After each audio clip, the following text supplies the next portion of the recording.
Okay, welcome. ഇന്ന് നമ്മളൊരു പുതിയ കാര്യം പഠിക്കാൻ പോവാണ്. പുതിയൊരു ടോപ്പിക്ക് നമ്മൾ പഠിക്കാൻ പോവാണ്. എല്ലാ കുട്ടികളും മലയാളം എക്സാം എഴുതാൻ പോകുന്ന NIOSൻ്റെ +2 വിദ്യാർത്ഥികളെല്ലാവരും വളരെ ടെൻഷൻ അടിച്ചിരിക്കുന്ന ഒരു സമയമായിരിക്കും.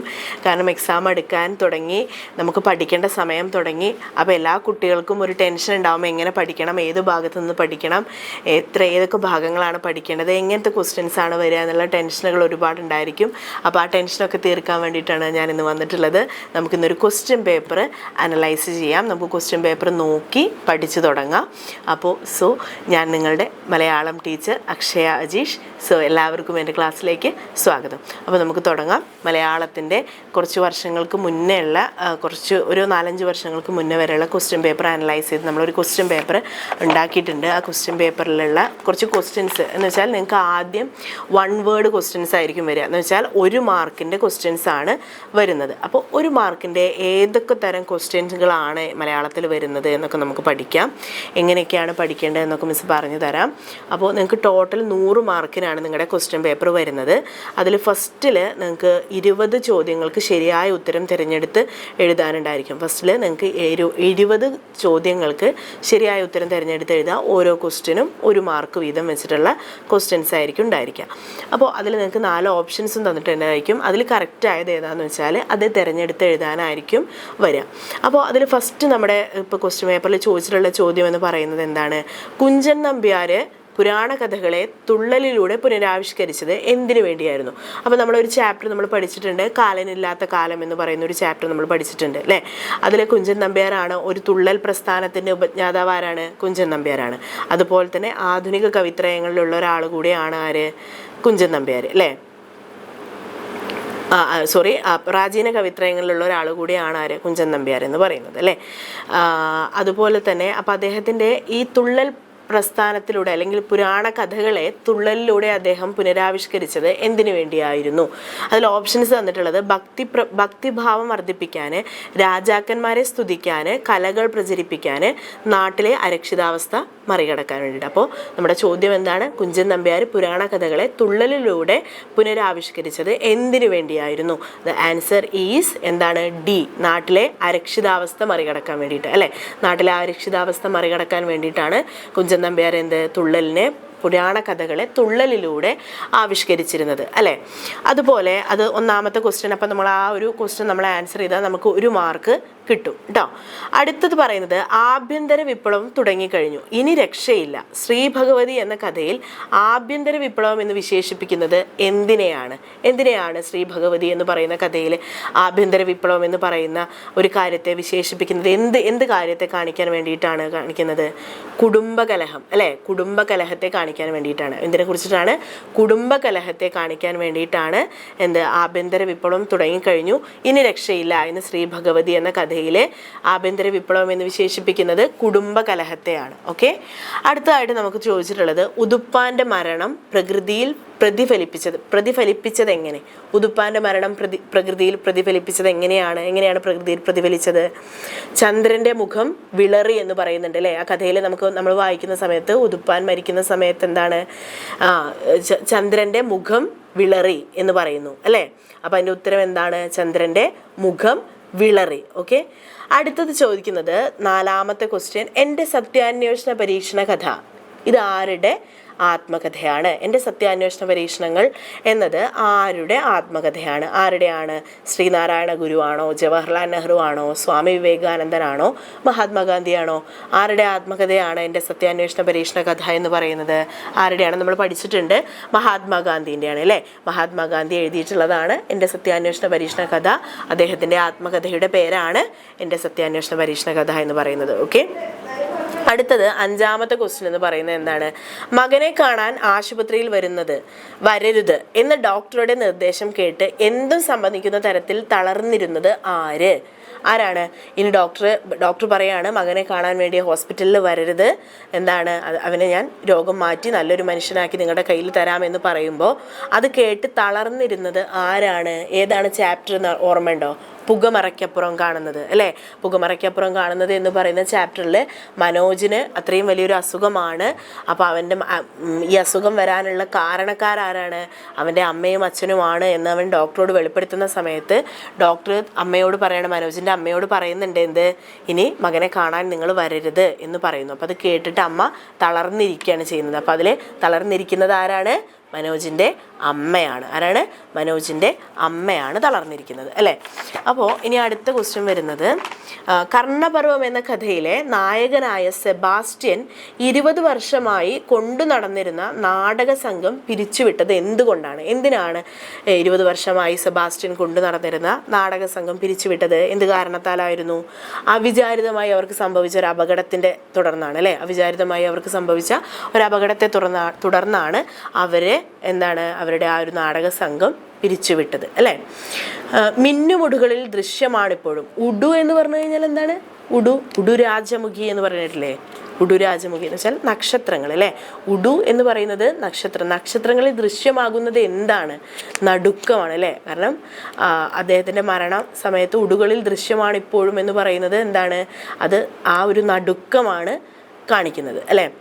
അടുത്തത് ചോദിക്കുന്നത്, റോമൻ സംസ്കാരം ഉച്ചനില പ്രാപിച്ചത് ആരുടെ കാലത്താണ്? നമ്മുടെ കലയും കാലവും എന്ന് പറയുന്ന ആ ഒരു ചാപ്റ്ററിൽ പറയുന്നുണ്ട് എന്ത്, റോമൻ സംസ്കാരത്തിൻ്റെ ഉച്ചനില പ്രാപിച്ചത് ആരുടെ ഭരണകാലത്താണ് എന്നാണ് പറയുന്നത്? അഗസ്റ്റസിൻ്റെ ഭരണകാലത്താണ് അല്ലേ? അഗസ്റ്റസിൻ്റെ ഭരണകാലത്താണ്. ഓക്കെ, അടുത്തത് പറയുന്നു, കാളിന്തി ആറ്റിൻകരയിലെ പച്ചപ്പുൽ തകിടിപ്പുറം എന്ന് അന്നത്തെ പുണ്യം എന്ന കവിതയിൽ കവി വർണ്ണിക്കുന്ന പുണ്യഭൂമി ഏതാണ്? അപ്പോൾ അന്നത്തെ പുണ്യം എന്ന് പറയുന്ന കവിതയിൽ ഉള്ളൂർ എസ് പരമേശ്വരയ്യർ ആരെ കുറിച്ചിട്ടാണ് പറയുന്നത്? ആരുടെ വർണ്ണനയാണ് പറയുന്നത്? കൃഷ്ണൻ അല്ലേ? കൃഷ്ണൻ എന്ന് പറയുന്ന ആളുടെ ഒരു വർണ്ണനയാണ് പറയുന്നത് അല്ലേ? ശ്രീകൃഷ്ണനെ കുറിച്ചിട്ടുള്ള വർണ്ണനയാണ് പറയുന്നത്. അപ്പോൾ ശ്രീകൃഷ്ണനെ കുറിച്ചുള്ള വർണ്ണനയാവുമ്പോൾ സ്വാഭാവികമായിട്ടും ഇപ്പോൾ നമുക്ക് ഓപ്ഷൻ തന്നിട്ടുള്ളത് പാലാഴി, വൃന്ദാവനം, മധുരാപുരി, കുരുക്ഷേത്രം എന്നാണ് തന്നിട്ടുള്ളത്. അപ്പോൾ കാളിന്തി ആറ്റിൻകരയിലെ പച്ചപ്പുൽ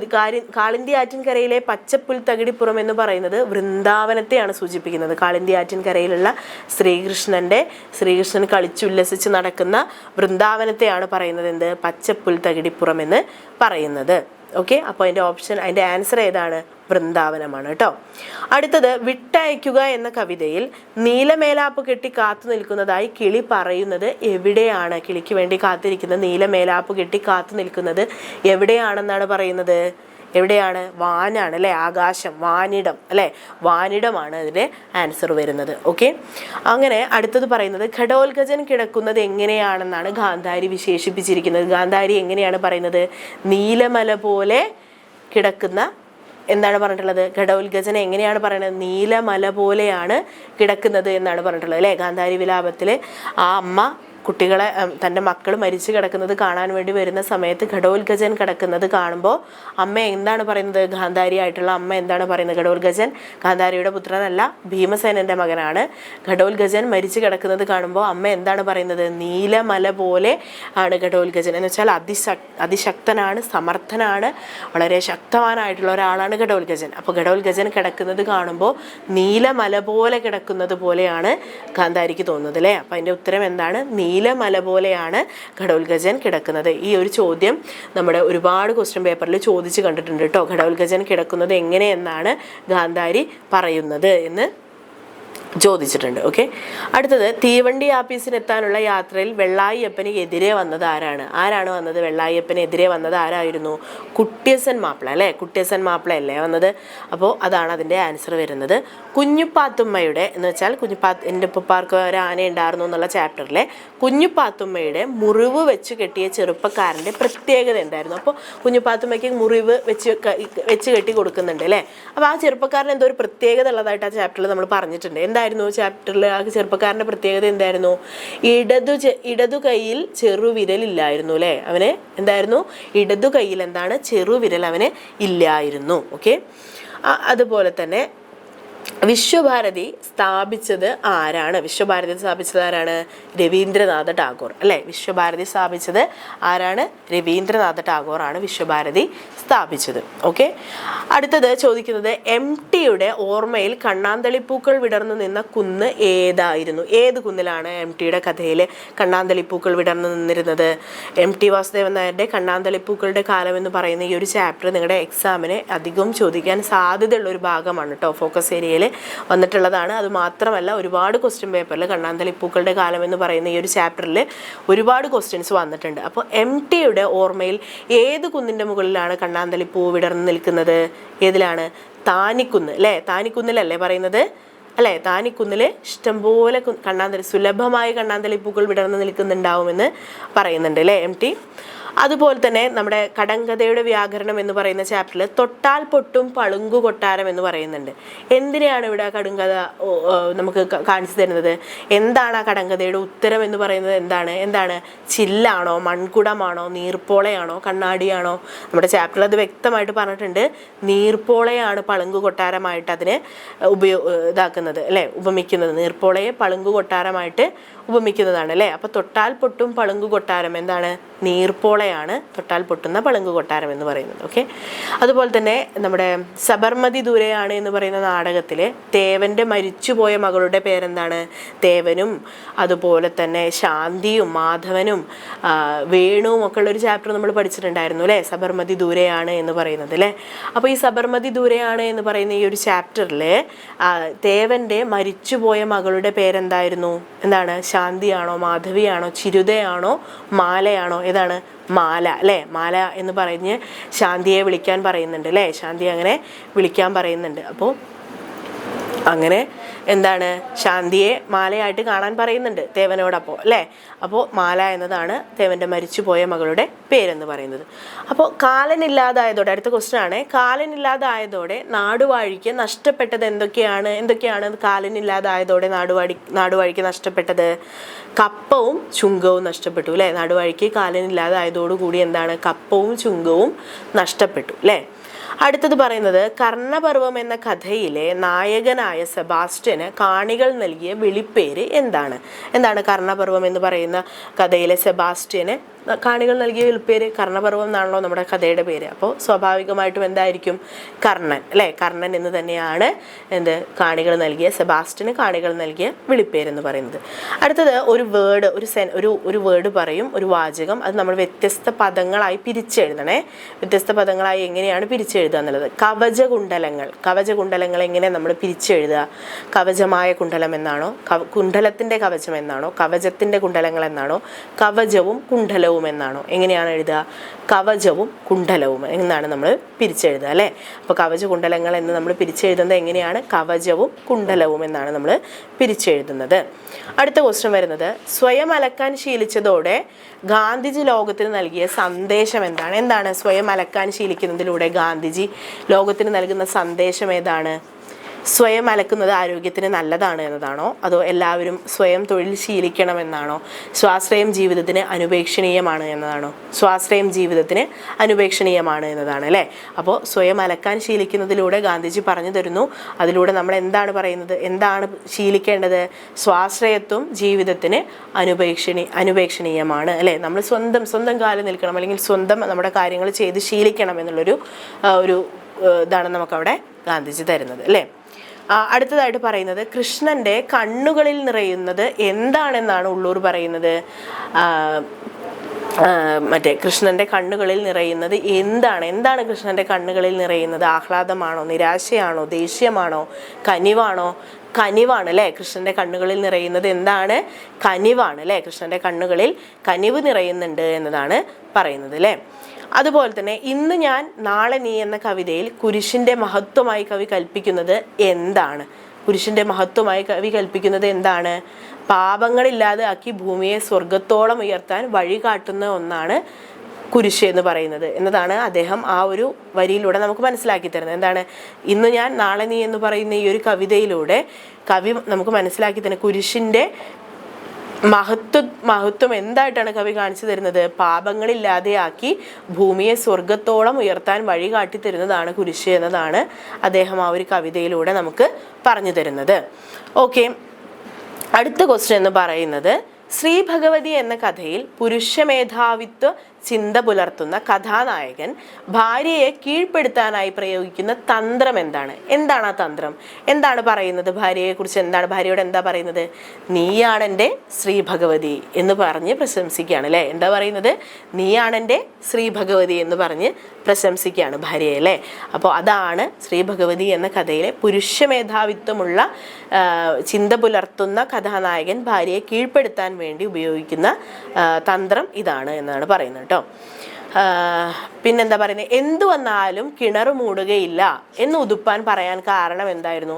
എന്തു തന്നെ സംഭവിച്ചാലും നാട്ടിലെ കിണറുകളും കുളങ്ങളും എല്ലാ ജലസ്രോതസ്സുകൾ, അത്തരത്തിലുള്ള ജലസ്രോതസ്സുകളെല്ലാം മണ്ണിട്ട് മൂടണം എന്ന് പറയുന്ന ഒരു നിയമം വന്നപ്പോഴും എന്താണ് അത്, എന്തു തന്നെ വന്നാലും ഈ കിണർ നശിപ്പിക്കാൻ ഉതുപ്പാൻ സമ്മതിക്കില്ല എന്ന് പറയാൻ കാരണം എന്തായിരുന്നു?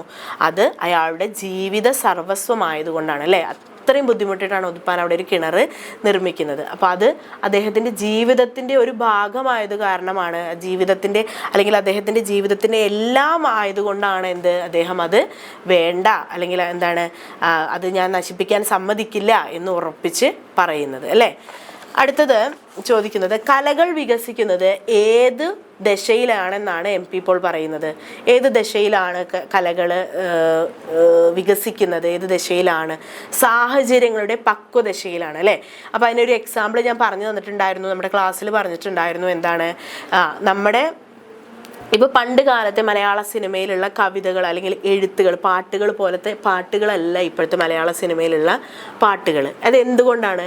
ഒരു പരിധിവരെ കലയെ കാലം സ്വാധീനിക്കുന്നുണ്ട്, അതുകൊണ്ടാണ് അല്ലേ.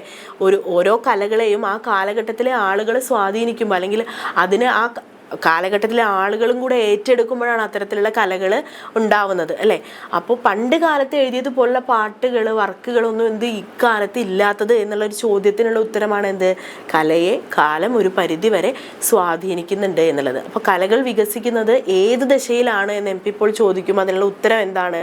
സാഹചര്യങ്ങളുടെ പക്വദശയിലാണ് കലകൾ വികസിക്കുന്നത്. ഓക്കെ, ഏന് പഠിത്തമില്ല. അടുത്ത ചോദ്യമാണ് ചോദിക്കുന്നത്, ഏന് പഠിത്തമില്ല ഈ കഴുത്തെ ചുറ്റും നാക്കുള്ളവരോട് വാതാടാൻ. ഇതാരുടെ വാക്കുകളാണ്? ആരാണിത് പറഞ്ഞത്? എനിക്ക് എനിക്ക് അത്രയും പഠിത്തമൊന്നുമില്ല, ഈ കഴുത്തിന് ചുറ്റും നാക്കുള്ള ആളുകളോട് സംസാരിക്കാൻ എനിക്ക് അത്രയും പഠിത്തവും വിവരമൊന്നും ഇല്ല എന്ന് ആരാണ് പറയണത്? സബർമതി ദൂരെയാണ് എന്ന് പറയുന്ന വർക്കിലെ തേവനാണ് ശാന്തിയോടത് പറയുന്നത് അല്ലേ. ശാന്തി തേവനോട് എന്നെ ശാന്തി എന്ന് വിളിക്കാൻ പറയുമ്പോൾ അതിൻ്റെ ന്യായവശങ്ങൾ ശാന്തി പറഞ്ഞു കൊടുക്കുമ്പോഴാണ് തേവൻ എന്ത് പറയുന്നത്? എനിക്ക് അത്രയും പഠിപ്പവും വിവരവും ഒന്നുമില്ല, ഈ കഴുത്തിന് ചുറ്റും നാക്കുള്ള ആളുകളോട് വാതാടാൻ എന്ന് പറയുന്നുണ്ട് അല്ലേ. അടുത്തത്, കണ്ണാന്തളിപ്പൂക്കളുടെ കാലം എന്ന രചനയിൽ MT തെക്കർ എന്ന് വിശേഷിപ്പിച്ചത് ആരെയാണ്? MT തെക്കർ എന്ന് വിശേഷിപ്പിക്കുന്നത്? വന്നേരിക്കാരാണ് അല്ലേ. അച്ഛൻ്റെ വീട്ടുകാരെന്ന് പറയുന്നത്. നമ്മുടെ കഥ തുടങ്ങുന്നത് തന്നെ അതാണ് അല്ലേ. കഥ തുടങ്ങുന്ന ആ ഒരു വരി തന്നെ അതാണ്. വന്നേരിക്കാർ എന്ന് പറയുന്നത് ആരാണ്? അച്ഛൻ്റെ വീട്ടുകാരാണ്, തെക്കരാണ് എന്ന് പറയുന്നുണ്ട് അല്ലേ MTയുടെ വർക്കിൽ. ഓക്കെ, അതുപോലെ തന്നെ അവരൊക്കെയല്ലേ എന്നെ ഇങ്ങനെ ആക്കിയത്, എന്നിട്ടിപ്പോൾ വിഷമിക്കണം എന്തിനാ? പുകമറയ്ക്കപ്പുറം എന്ന പാഠഭാഗത്ത് ഇങ്ങനെ പറഞ്ഞത് ആരാണ് എൻ്റെ അസുഖത്തിന് കാരണക്കാർ? അവർ തന്നെയാണ്. പിന്നെ എന്തിനാണ് അവർ വിഷമിക്കുന്നത് എന്ന് ചോദിച്ചത് ആരാണ് ആ കഥയിലെ പ്രധാന കഥാപാത്രം എന്ന് പറയുന്നത്? മനോജ് അല്ലേ. അപ്പോൾ മനോജാണ് ഈ ഒരു ചോദ്യം, അല്ലെങ്കിൽ അവരൊക്കെ അല്ലേ എന്നെ ഇങ്ങനെ ആക്കിയത്, എന്നിട്ട് ഇപ്പോൾ എന്തിനാ വിഷമിക്കണത് എന്തിനാണ് എന്നുള്ളൊരു ചോദ്യം ചോദിച്ചത് ആരാണ്? മനോജാണ് അല്ലേ. അപ്പോൾ മനോജ് എന്നാണ് അതിൻ്റെ ആൻസർ വരുന്നത്. അപ്പോൾ ഇത്രയാണ് നമ്മുടെ വൺ വേർഡ് ഒറ്റ വാക്കിൽ എഴുതാനുള്ള ആൻസറുകൾ ക്വസ്റ്റ്യൻസ് വരുന്നത്. ഇനി അതിൽ രണ്ടാമത്തെ പോർഷനിൽ വരുന്നത് ഏതെങ്കിലും 5 എണ്ണത്തിന് ഒറ്റ വാക്കിൽ ഉത്തരം എഴുതുക എന്ന് പറയുന്ന, അതിനും 1 മാർക്കാണ് വരുന്നത്. 5 ക്വസ്റ്റ്യൻസ് വരുന്നുണ്ട്. അതും ഇത്തരത്തിലുള്ള ക്വസ്റ്റ്യനുകളാണ് വരുന്നത്. വെച്ചാൽ വൺ വേർഡ് ക്വസ്റ്റ്യൻസ് ആണ്. അപ്പോൾ ഇതാണ് നിങ്ങളുടെ ഓപ്ഷൻസ് തന്നിട്ടുള്ള 4 ഓപ്ഷൻസ് തന്നിട്ടുള്ള MCQ ടൈപ്പ് ക്വസ്റ്റ്യൻസ് ഇത്രയാണ് ഉണ്ടായിരിക്കുക. അപ്പോൾ ഇതാണ് നമ്മുടെ ഫസ്റ്റ് പോർഷൻ എന്ന് പറയുന്നത്. 1 മാർക്കിന് വരുന്ന ക്വസ്റ്റ്യനുകൾ ഇതാണ്. എന്ന് വെച്ചാൽ 4 ഓപ്ഷൻസ് തന്നിട്ടുള്ള ക്വസ്റ്റ്യൻ ക്വസ്റ്റ്യനുകൾ MCQ ടൈപ്പ് ക്വസ്റ്റ്യൻസ് ഇതാണ്. അതിൽ 30 ഉണ്ടായിരിക്കും, 20 നമ്മൾ ആൻസർ ചെയ്യുക. അപ്പോൾ ഇതാണ് നമ്മുടെ ക്വസ്റ്റ്യൻ പേപ്പറിൻ്റെ ഫസ്റ്റ് സിലബസ്. ഫസ്റ്റ് ഒരു സാമ്പിൾ ക്വസ്റ്റ്യൻ പേപ്പറിൽ ആദ്യം വരുന്ന പോർഷൻ എന്ന് പറയുന്നത് 1 വേർഡിൻ്റെ ക്വസ്റ്റ്യനുകളാണ്. അപ്പോൾ ഇത്തരത്തിലുള്ള ക്വസ്റ്റ്യൻസ് നിങ്ങൾ ആൻസർ ചെയ്യണമെന്നുണ്ടെങ്കിൽ നിങ്ങളുടെ പാഠഭാഗങ്ങൾ നിങ്ങൾ എന്താണ് കറക്റ്റായിട്ട് മനസ്സിലാക്കിയിരിക്കണം. എങ്കിൽ മാത്രമേ ഉള്ളൂ നിങ്ങൾക്കത് കറക്റ്റായിട്ട് അത് ആൻസർ ചെയ്യാൻ കഴിയുക. സോ ഇന്നത്തെ ഒരു ക്ലാസ് നിങ്ങൾക്ക് യൂസ്ഫുൾ ആയിട്ടുണ്ടാവുമെന്ന് വിചാരിക്കുന്നു, മനസ്സിലായിട്ടുണ്ടാവുമെന്ന് വിചാരിക്കുന്നു. Thank you.